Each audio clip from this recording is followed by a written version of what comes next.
Hello बच्चों, कैसे हैं आप सब। तो बच्चों, आज का जो लेक्चर हमारा होने जा रहा है वह है potential energy of a system of charge in external field. ठीक है।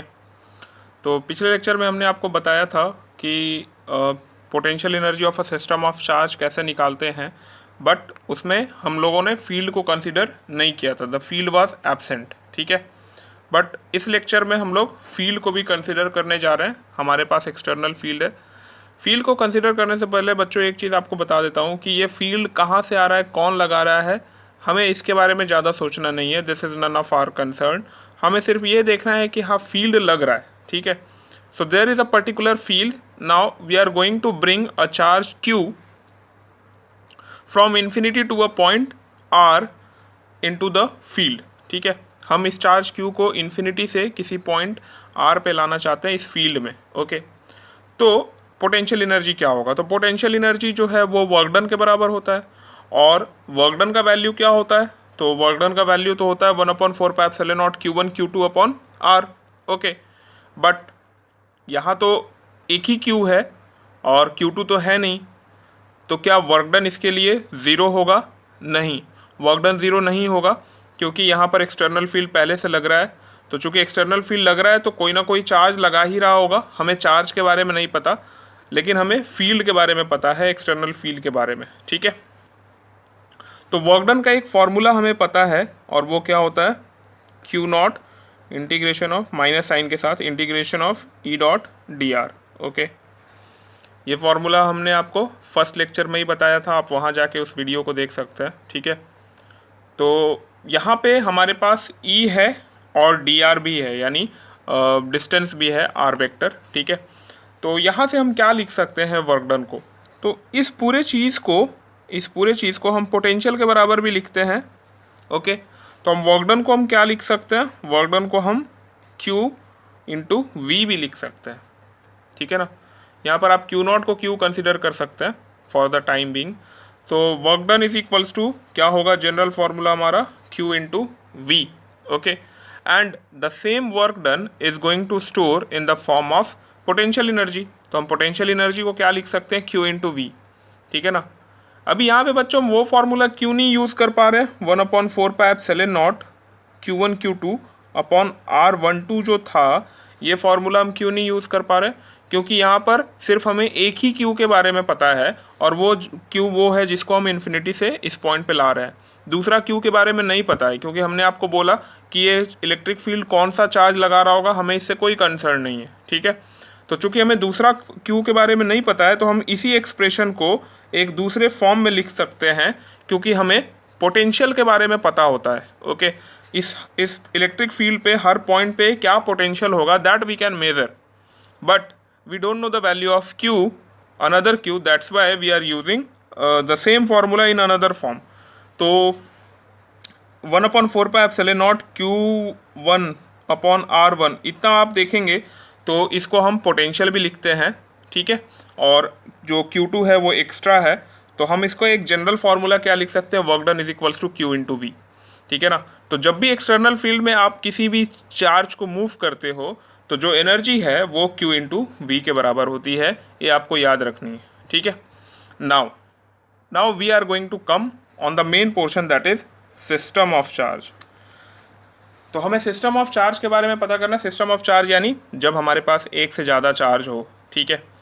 तो let us suppose we are having two charges. ठीक है ना। तो एक चार्ज है हमारे पास Q1 और दूसरा चार्ज है Q2, और Q1 जो है वो R1 पे लोकेटेड है, Q2 जो है वो R2 पे लोकेटेड है। आपको पता करना है कि पोटेंशियल एनर्जी पूरे सिस्टम का क्या होगा। ठीक है। तो बच्चों, जब पोटेंशियल एनर्जी सिस्टम का हम लोग फाइंड आउट करते हैं, तो मैंने आपको एक तरीका बताया था, और वो तरीका क्या था? वो तरीका ये था कि हम लोग कभी भी चार्ज को एक साथ नहीं कंसीडर करेंगे, हम एक एक करके सिंगल सिंगल चार्जेस को लाएंगे। ठीक है ना। तो हम एज्यूम करते हैं कि सबसे पहले हमारे पास एक यूनिफॉर्म फील्ड रहा होगा, और उस फील्ड में हम पहला चार्ज Q1 को ला रहे हैं किसी एक डिस्टेंस R1 पे। ठीक है। तो जब आप फर्स्ट चार्ज को लाओगे तो वर्क डन क्या होगा?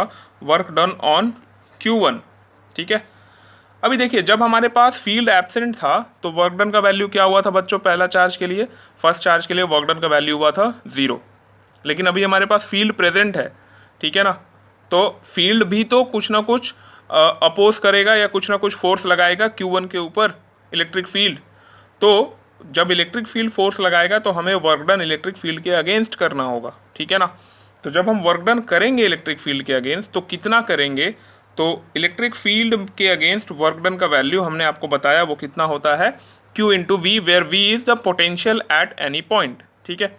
तो अगर आप Q1 को देखेंगे तो इसको हम लोग क्या लिख सकते हैं, Q1 इंटू वी कहाँ पे आ रहा है ये, तो किसी R1 डिस्टेंस पे आ रहा है, तो हम इसको ब्रैकेट में R1 दे दिए, ठीक है।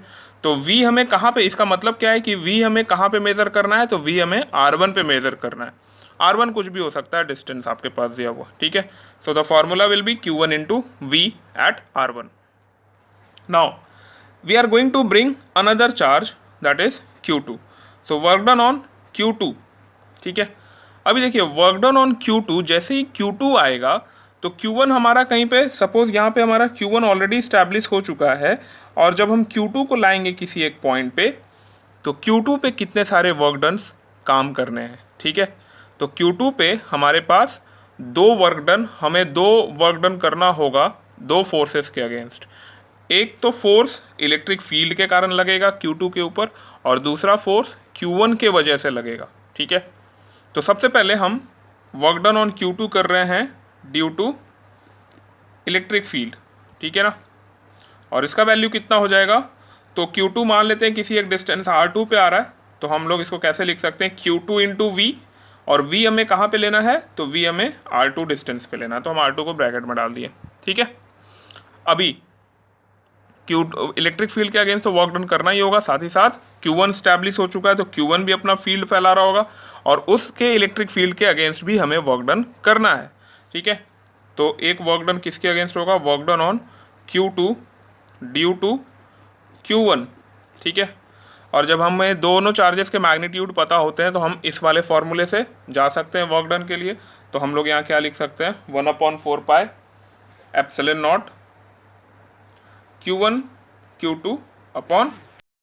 तो जब आपको टोटल वर्क डन लिखना है तो आप टोटल वर्क डन लिख सकते हैं। टोटल पोटेंशियल एनर्जी के लिए टोटल वर्क डन क्या होगा, total work done on the system of charge, ठीक है। पूरे सिस्टम ऑफ चार्ज पे टोटल वर्क डन क्या होगा, सिस्टम ऑफ चार्ज। तो ये होगा आपका सबसे पहले तो Q1 V at R1 plus Q2 V at R2, okay, plus 1/4 pi epsilon naught Q1 Q2 upon R1 2, ठीक है। So this will be your total work done, और इसी को आप टोटल पोटेंशियल एनर्जी भी लिख सकते हैं, ठीक है ना। तो अगर आपके पास और भी ज़्यादा नंबर ऑफ चार्जेस हैं तो फिर जैसे Q3 आएगा तो सबसे पहले आप Q3 पे निकालोगे इलेक्ट्रिक फील्ड के कारण, दैट इज Q3V। उसके बाद Q1 के कारण लिखोगे Q1 Q3 अपॉन R13। उसके बाद फिर Q2 के कारण भी लिखना होगा Q2 Q3 upon R23। So in that way अगर आपके पास और भी ज़्यादा चार्जेस आ रहे हैं तो आप उस तरीके से कर सकते हैं, ठीक है। सो नेक्स्ट क्लास में बच्चों हम लोग देखेंगे फॉर पोटेंशियल के लिए क्या होगा energy, that is potential energy for dipole के लिए क्या होगा, ठीक है ना। तो टिल देन गुड बाय।